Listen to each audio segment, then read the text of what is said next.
Флаг Украины, он ассоциируется со свободой. И любой, кто выезжает с Крыма, об этом говорит и свидетельствует. Как только я оттуда выехал и увидел украинский флаг, словно вздохнул свободно. Об этом говорят. Шел сподвижник в обычной простой одежде, снаряженный в доспехах, с копьем. Ему сказали: оставь свое оружие. Он сказал: либо вы меня оставите так, как есть, либо я вот проткнул копьем многие подушки. И вот Рустам спросил его: что означает ценность свободы в исламе? Свобода, она заложена в основе основ. В нашем понимании свобода — это признать и полностью, вот что вы хотите от этой войны. И тогда он сказал золотые слова, которые вошли в историю. Он сказал: в отличие от имперской России, от рабской России, от раболепия, которое заложено там, на всех уровнях раболепия, царь и его свита и рабы вокруг.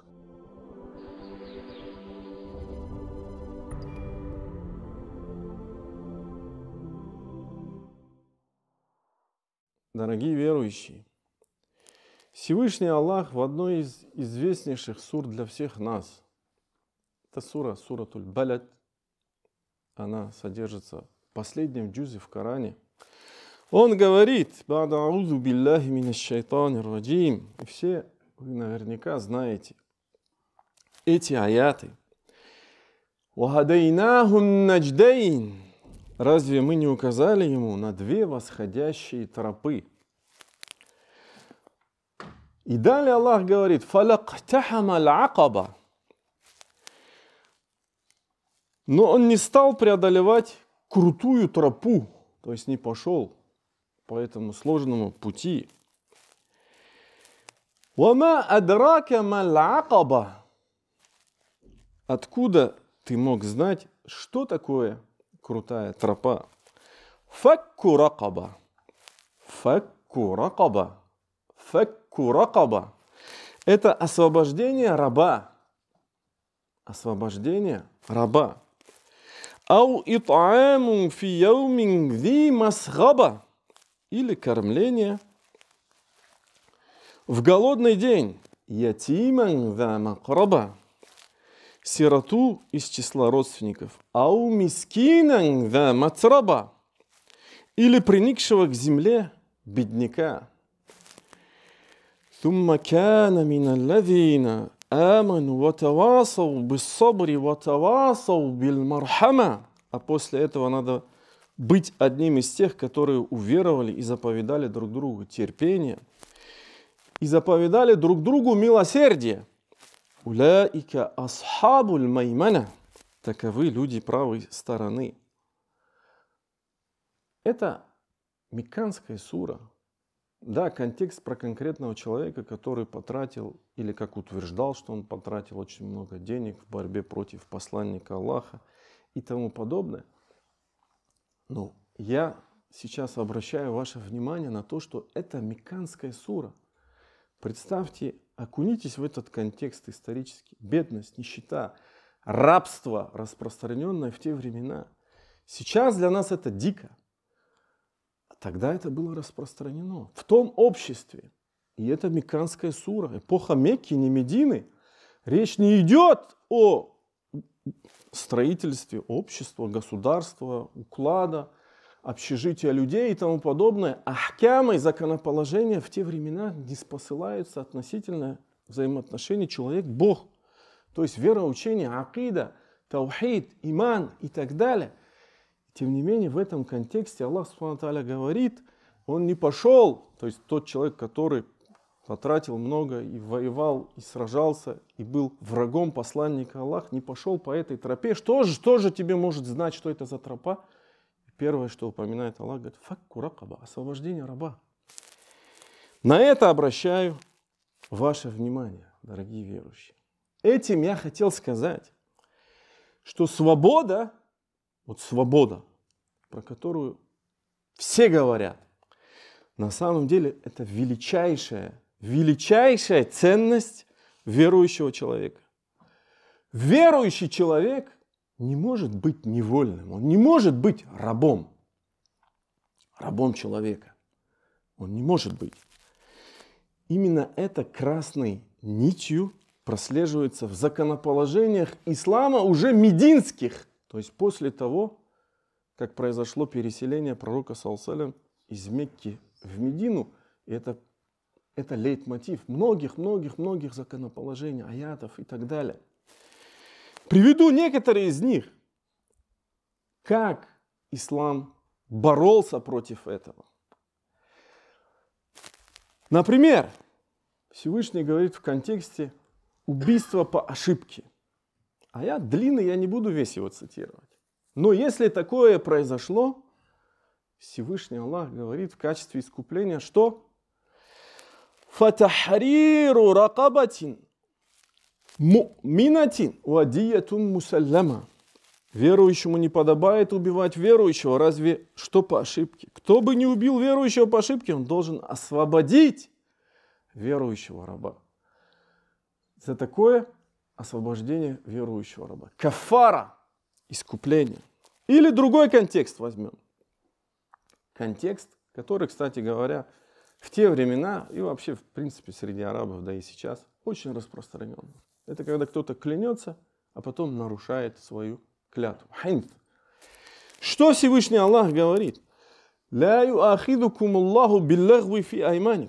не взыщет с вас за празднословные клятвы, но взыщет за то, что вы скрепили клятвами. В искуплении этого необходимо. И далее Всевышний Аллах упоминает о том, как искупить, как исправить этот грех, эту ошибку.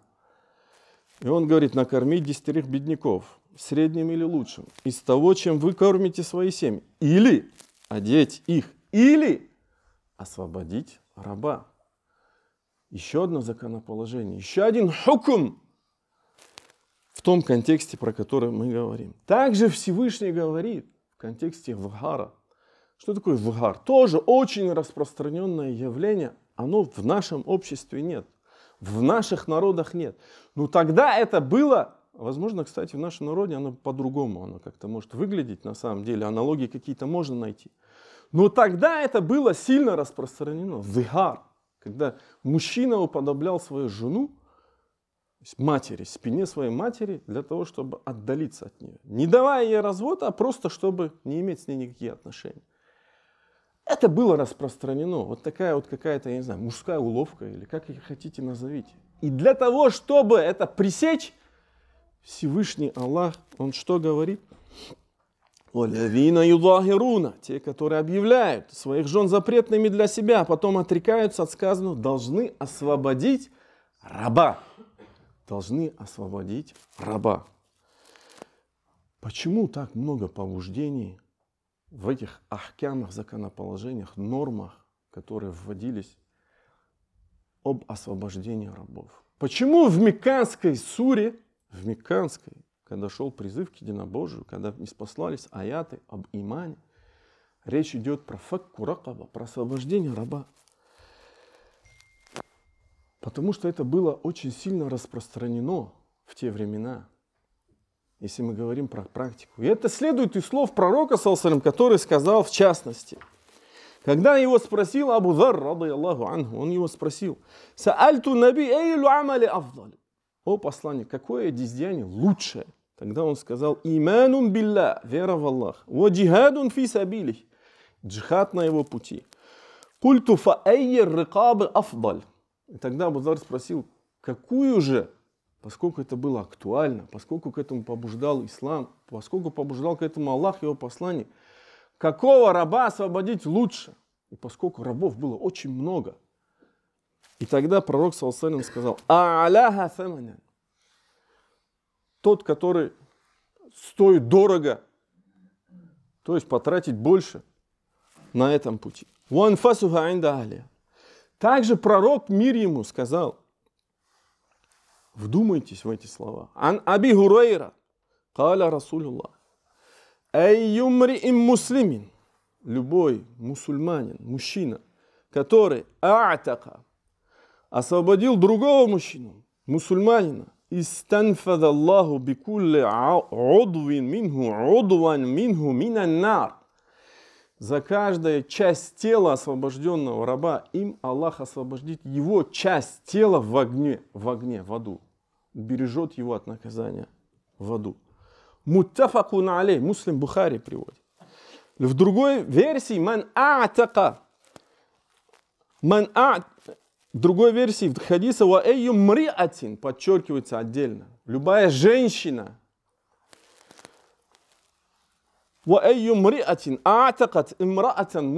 которая освободила рабыню женщину, то это будет освобождением для нее от огня, от ада, от наказания в аду. В другой версии у Тирмизи, тот, кто освободит 2 женщин-мусульманок, рабынь, то это они послужат ему освобождением от наказания в аду. Итак, дорогие верующие, вдумайтесь в это, в мудрость в этих высказываниях, в глубокий смысл, который заложен во все это. А именно, что это все означает? О чем эти тексты? Эти тексты означают то, что стать причиной освобождения человека в этой жизни от рабства человеку, одного человека, освободить от того, чтобы он был рабом другому человеку, это причина освобождения этого человека от огня. В этих текстах об этом говорится. И на это указывают ученые, классические исламские ученые, когда размышляют об этих хадисах, об этих текстах. Освобождение кого-либо от рабства человека перед человеком становится причиной освобождения этого человека от наказания в аду. Об этом говорят все толкователи этих хадисов. Более того, я скажу так, что именно ради этого сражались мусульмане. Бились и сражались. Есть удивительный случай. Он исторический. Иснад, я не знаю, насколько достоверен у него иснад и так далее, но он приводится кисса ма'лума, известнейшая история. Противостояние мусульман при правлении Умара ибн аль-Хаттаба против персов, которых возглавлял Рустум. И вот Рустум со своим войском, не выдерживая уже натиск мусульман, он попросил о переговорах. И попросил Саада, если я не ошибаюсь,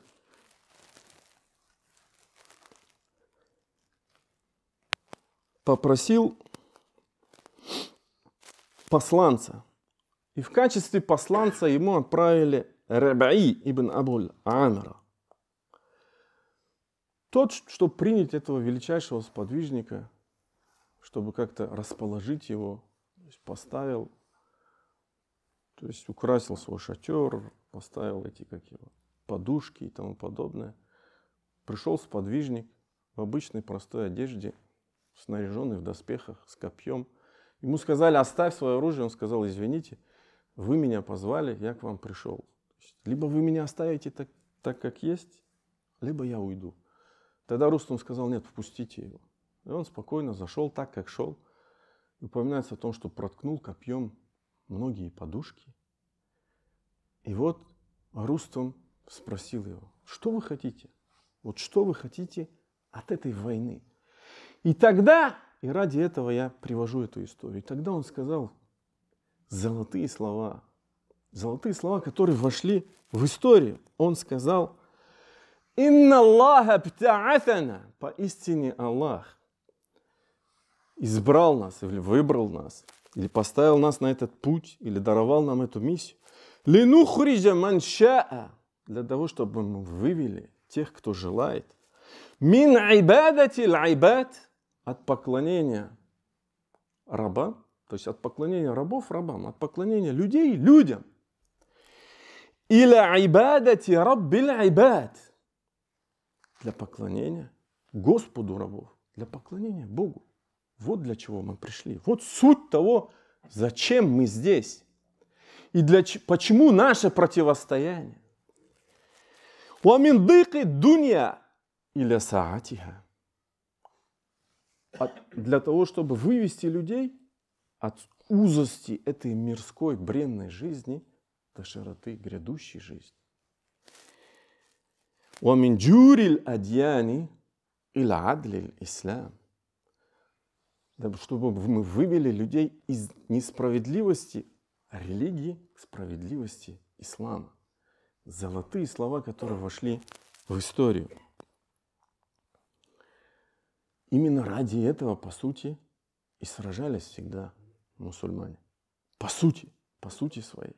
Ради того, чтобы люди были свободны. А свобода истинная – это когда человек признает Богом и Господом одного единого Творца. На самом деле тогда он обретает эту величайшую свободу, эту величайшую ценность. Поистине Всевышний Аллах, день Джума, есть такой момент, когда Он принимает наши мольбы. Я прошу Всевышнего, чтобы мы застали этот момент. Фастагфируллах ли ва лакум. Поистине вся хвала принадлежит лишь одному Аллаху. Лишь Его мы восславляем, восхваляем. Лишь Его молим о помощи и прощении. Того, кого Аллах наставит на истинный путь, уже никто не собьется с этого пути. А кого Аллах ведет в заблуждение, уже никто не наставит на истинный путь. И я свидетельствую, что нет Бога, кроме одного единственного Бога. Я свидетельствую, что Мухаммад его раб и посланник. Итак, о верующих. Свобода – это основополагающая ценность ислама. Как я об этом уже подчеркнул. Именно поэтому Всевышний Аллах говорит, в частности, в контексте свободы, «Валяу ша'a раббука», обращаясь к своему пророку Мухаммаду, «Ла амана ман фил арды куллюхум джами'ан». Если бы твой Господь пожелал, то уверовали бы все, кто на земле. Разве ты стал бы принуждать людей обратиться в верующих? Вопрос риторический. Вопрос риторический. Тебе не следует принуждать людей к тому, чтобы они становились кем-то. Потому что это даровано им, людям. Это свобода от Всевышнего. И Аллах наставляет того, кого желает. О Мухаммад. Знаете, интересный исторический контекст. В Медине были два племени. Аус и Хазрач. И упоминается о том, что в этих племенах это были арабы. Арабские племена. Но, как известно, в эту местность переселились многие иудеи, евреи. В ожидании пророка, коим был Мухаммад, они его ждали там. Было описание, четкие тексты, указания и тому подобное. Но среди арабов этих племен появилась традиция. Если у женщины было бесплодие, она не могла родить, упоминается об этом в исторических источниках. Она давала обет, что если у нее родится ребенок, например, да, то она сделает так, что он будет исповедовать иудаизм. Но были такие случаи, была такая практика. Контекст был такой, потому что у иудеев тоже образовались племена, поселения, и было влияние. Влияние, то есть, скажем, их религии на арабов, которые на тот момент уже стали многобожниками и язычниками. Но такая традиция появилась. И как упоминается, что в некоторых семьях появлялись такие дети, поскольку обет дала женщина, у нее раз и родился ребенок, и этот ребенок становился иудеем, то есть исповедовал иудаизм. Но несмотря на это, Всевышний Аллах не спосылает аяты уже мединские, где Аллах Субхану ва Тааля говорит: «Ля икраха фиддин». Нет принуждения в религии. Хотя вполне себе, да, это общество могло себе позволить сказать: это наши дети. То есть они уже ислам приняли, их родители, например, или пусть они будут мусульманами и тому подобное. Исторический контекст показывает на это. Этот контекст, он помогает нам понять, что означает ценность свободы в исламе. Свобода, она заложена в основе основ. Да, в нашем понимании свобода – это признать и полностью покориться Богу. Вот в нашем понимании. Но она свобода. И это величайшая ценность. Именно поэтому, как я уже упомянул, мусульмане, по сути, бились и сражались. Именно поэтому Умар ибн аль-Хаттаб, тоже в известнейшей истории, как передают, что означает, что эта история слабая по иснаду, но тем не менее ее передают и рассказывают в исторических источниках, книгах. Когда сын Амр ибн аль-Аса правителя Египта, позволил себе поиздеваться над коптом, который был христианином, он его вызвал и дал возможность сделать кисас, а потом сказал, обратившись к ним, что он сказал? Когда вы успели поработить людей, в то время как их мамы породили на этот свет свободными. Слова Умара ибн аль-Хаттаба или те слова, которые приписывают ему. Именно поэтому Али, рады Аллаху анху, как передают, еще раз, иснад, мы не говорим, что это достоверный иснад, передают, что одна из его васия, завещаний, заповедей, советов, назиданий, звучала так. «Ла такун абда гайрик». Не будь чьим-либо рабом. «Вакад халакак Аллаху хурра». В то время как Аллах, Господь, создал тебя свободным. Да, именно так. Познав своего Бога, на самом деле, придя к единобожию, человек становится по-настоящему свободным. Он обретает гармонию как в этой жизни, так и в грядущем. Для чего я эту вообще тему поднял? Почему я эту тему поднял сегодня? Да потому что по сути своей именно так на самом деле воспринимается сегодня. Хотим мы этого, не хотим, но каждый это должен понять. Именно так воспринимается для нас, для всех граждан Украины. Война здесь. Флаг Украины, он ассоциируется со свободой. И любой, кто выезжает с Крыма, об этом говорит и свидетельствует. Как только я оттуда выехал и увидел украинский флаг, я словно вздохнул свободно. Об этом говорят. Суть в этом заключается. Именно эта война для нас, мусульман, сейчас, она именно это означает. Означает борьба за свободу, за свое право жить на родной земле. В отличие от имперской России, от рабской России, от раболепия, которое заложено там. На всех уровнях. На уровне религиозной идеологии, на уровне культуры, сказок, легенд, я не знаю, и так далее. На всем уровне, на ментальном уровне раболепие. Царь и его свита и рабы вокруг. В отличие от государства-террориста, этого государства-террориста, уничтожающего, угнетающего исторически все народы, в особенности мусульманские, проводя планомерно геноцид. При этом же всем также угнетающее свое население. Потому что если бы граждане России подумались бы, просто бы взяли калькулятор и посчитали, сколько стоят те ракеты, которые они запускают каждый раз залпом, и что можно было бы сделать с этими деньгами там. В то время, когда там есть села, деревни и так далее, далекие, где даже нет газа, нет связи. И это факт. Вот она суть этой войны. Суть войны за свободу, за свое право и так далее. Для нас это должно быть так. Именно ради этой войны сегодня сражаемся и мы, крымские татары, по сути, чтобы жить на своей свободной земле, прийти на ту землю, где жили наши предки, услышать азан, пойти в мечеть, строить мечети, созидать. Это элементарно и понятно должно быть каждому.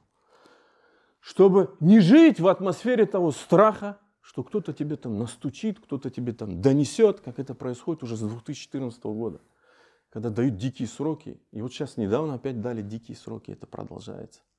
На самом деле эта война тогда началась. Иншаллах, она тогда и закончится освобождением Крыма.